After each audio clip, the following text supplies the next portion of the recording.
Let's now look at our E minor chord. Again,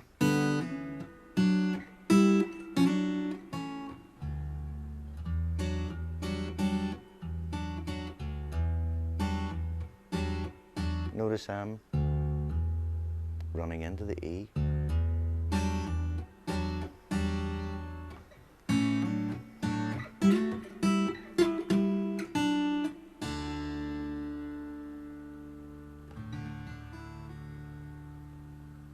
Okay. Now, look at the possibilities.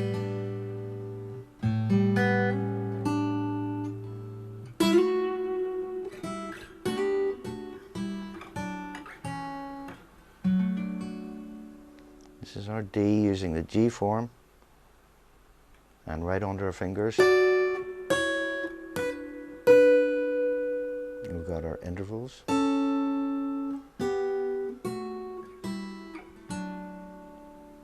That's basically doing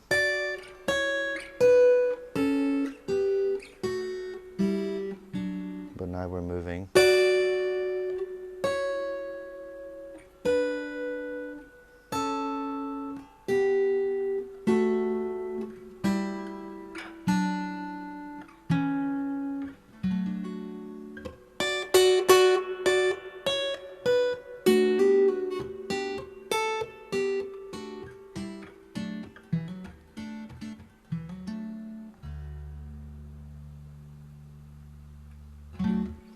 now. Hopefully that gives you a bit of an insight into the usage of the sixth intervals. It's endless, and the rhythmic possibilities that you'll come up with and the ideas of how you'll put them together.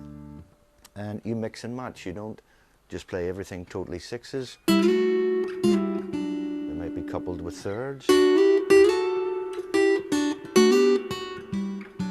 That first idea was third intervals. Then sixes.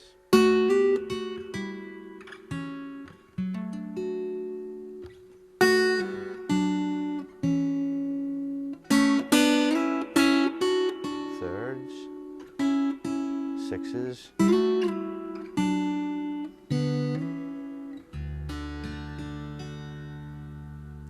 Okay.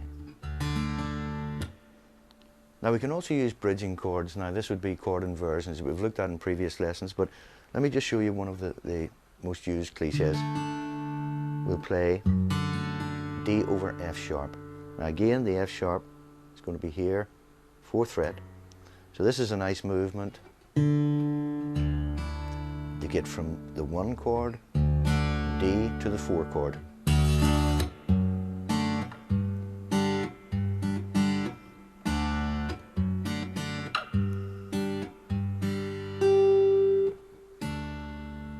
And it just gives us a smooth ascending line.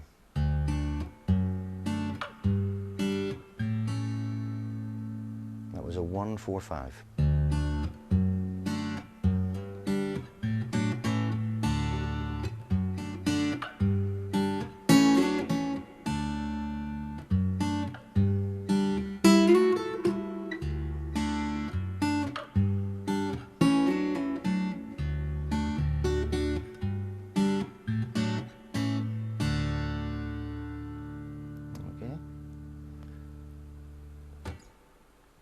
Good. Now, we can also use a few other cliches. Let me just show you the bass line moving.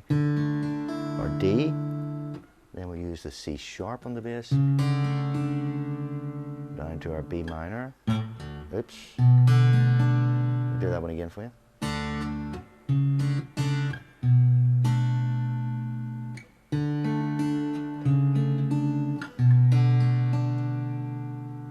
A bass. D, C sharp on the bass. That could be called a G with a B on the bass. And our A. Or we could have used a B minor here. So.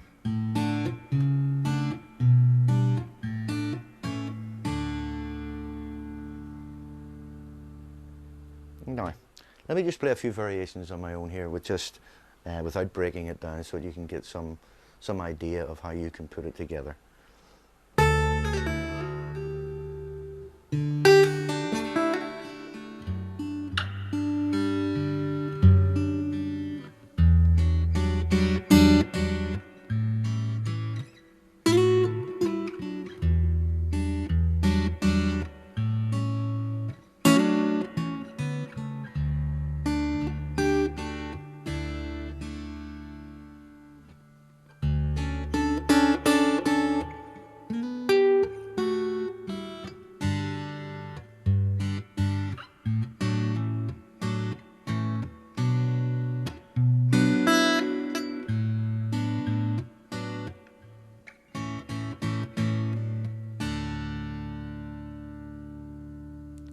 Just a few chords and trying to think of different ways to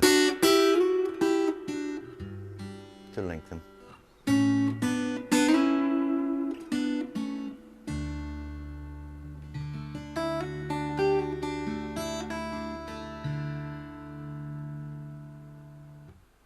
In previous lessons we looked at the next level from harmony would be to add what we call substitutions. So again, these can still be added in our drop D tuning. We can take the 3 minor chords and we can turn them into dominants simply by changing one note. So instead of E minor, we could change to an E7 chord. There's our E major, and we could add there's our E dominant 7th. Looks very, very similar to the conventional, just the bass note over here. There's our E7. Our B7, instead of B minor, our B7 would be here. Or, okay.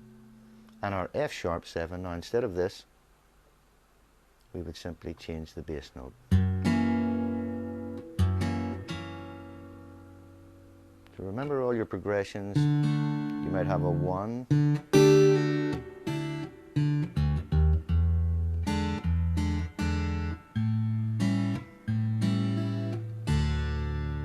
that was a 1, 2, 5, 1, climb up to the A,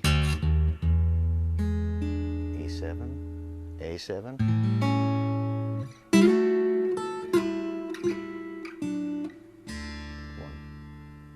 We could go to our 6th chord,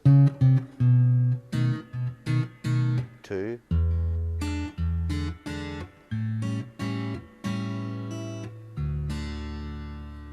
so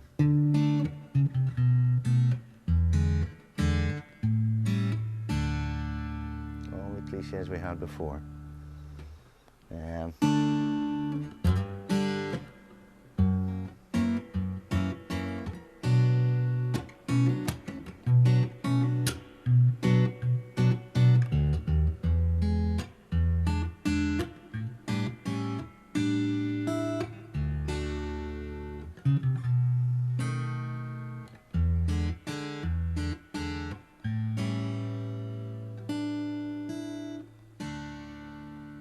Lots of possibilities.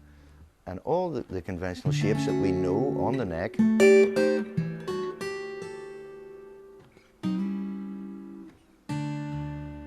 still be used.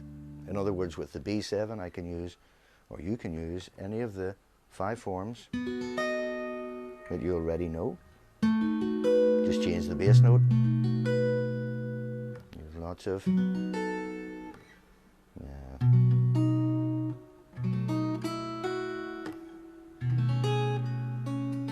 colors.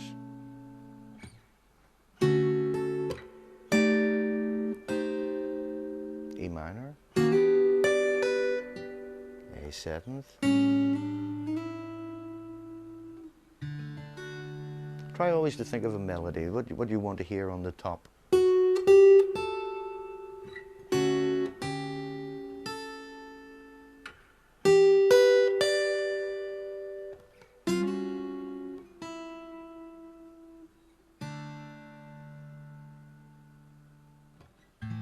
Our 5 chord.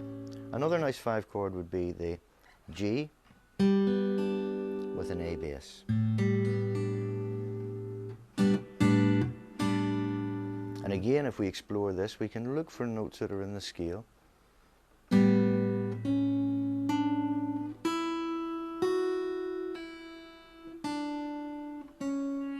So we have movement.